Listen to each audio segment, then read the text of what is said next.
Gymnasium, online বা ফার্মেসিতে আপনি নিশ্চয়ই দেখেছেন নানা ধরনের বোতল যার গায়ে লেখা টেস্টোস্টেরন বুস্টার বা টি বুস্টার।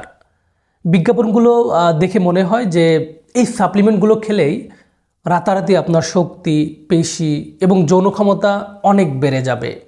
কিন্তু আসল সত্যিটা আসলে কি?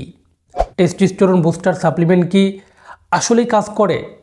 একজন চিকিৎসক হিসাবে আমি এর পিছনের বিজ্ঞান, সত্যতা এবং ঝুঁকিগুলো আজ সহজ ভাষায় বিশ্লেষণ করব।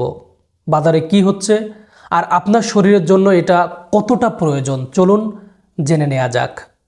তো প্রথমে বুঝতে হবে যে এই সাপ্লিমেন্টগুলো আসলে কি।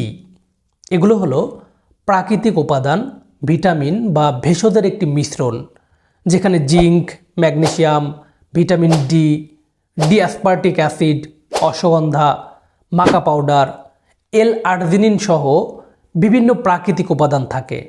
দাবি করা হয় এই উপাদানগুলো শরীরের অভ্যন্তরে টেস্টোস্টেরন উৎপাদন বাড়িয়ে দিতে সাহায্য করতে পারে। কিন্তু এই সম্পর্কে আসলে বিজ্ঞান কি বলে, আসুন আমরা সেটা জেনে নেই। রিসার্চ অনুযায়ী টেস্টোস্টেরন বুস্টারগুলো কিন্তু সবার জন্য সমানভাবে কাজ করে না।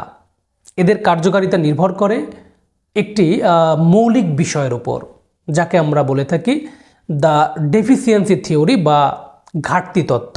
অর্থাৎ যদি আপনার শরীরে এমন কোনো গুরুত্বপূর্ণ পুষ্টি উপাদানের ঘাটতি থাকে যা টেস্টোস্টেরন তৈরির জন্য অপরিহার্য, তাহলে সাপ্লিমেন্ট সেই ঘাটতি পূরণ করে আপনার হরমোন লেভেলকে স্বাভাবিক অবস্থায় ফিরিয়ে আনতে সাহায্য করতে পারে। এছাড়া ভেষজ উপাদানগুলো যেমন অশ্বগন্ধা, মাকা পাউডার, ট্রিবুলাস, এগুলো কিছু স্টাডিতে দেখা গেছে এগুলো স্ট্রেস বা কর্টিসল কমাতে সহায়তা করতে পারে এবং কিছু দৃষ্টান্তে হরমোন ব্যালেন্সে পজিটিভ প্রভাব ফেলতে পারে।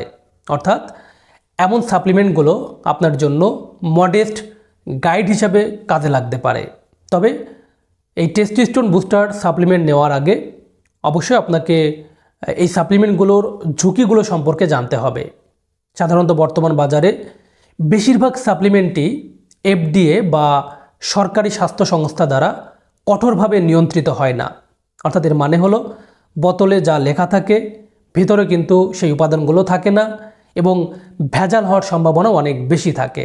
এছাড়া অনেক সময় এই বুস্টারগুলোতে এমন কিছু উপাদান থাকে যা আপনার শরীরের জন্য ক্ষতিকর হতে পারে। যেমন অতিরিক্ত জিঙ্ক খেলে কপারের ঘাটতি হতে পারে। এছাড়া যদি আপনি উচ্চ রক্তচাপ বা ডায়াবেটিসের ওষুধ খান, তাহলে এই বুস্টারগুলো সেই ওষুধের কার্যকারিতায় হস্তক্ষেপ করতে পারে। তাই সাপ্লিমেন্ট নেওয়ার আগে অবশ্যই হরমোন পরীক্ষা করানো উচিত বলে আমি মনে করি। যদি যাচাই করার পর হরমোন লেভেল কম থাকে, তাহলে সাপ্লিমেন্ট ব্যবহার ডাক্তারের গাইড অনুযায়ী কিন্তু শুরু করা যায়। তো নিজে নিজে শুরু করলে দেখা যায় অনেক সময় ঝুঁকির সম্ভাবনা অনেক বেশি থাকে। আর মনে রাখবেন, এগুলো সাধারণত কোনো ম্যাজিক পিল নয় এবং এটি সবসময় আপনার চিকিৎসার কিন্তু বিকল্পও নয়। তাই আমার পরামর্শ হলো, যদি আপনি আপনার শরীরে টেস্টোস্টেরন কম হওয়ার লক্ষণগুলো অনুভব করেন বা দেখতে পান, তবে প্রথমে আপনি হরমোন বুস্টার না খেয়ে একজন চিকিৎসকের পরামর্শ নিন এবং রক্ত পরীক্ষা করে আপনার হরমোনের আসল মাত্রাটা সম্পর্কে জানুন। আপনার রিপোর্ট অনুযায়ী আপনার চিকিৎসকই সাধারণত ডিসিশন দিবেন যে আপনার জন্য আসলে হরমোন রিপ্লেসমেন্ট থেরাপি নাকি হরমোন বুস্টার সাপ্লিমেন্ট কোনটা আপনার জন্য বেশি প্রযোজ্য।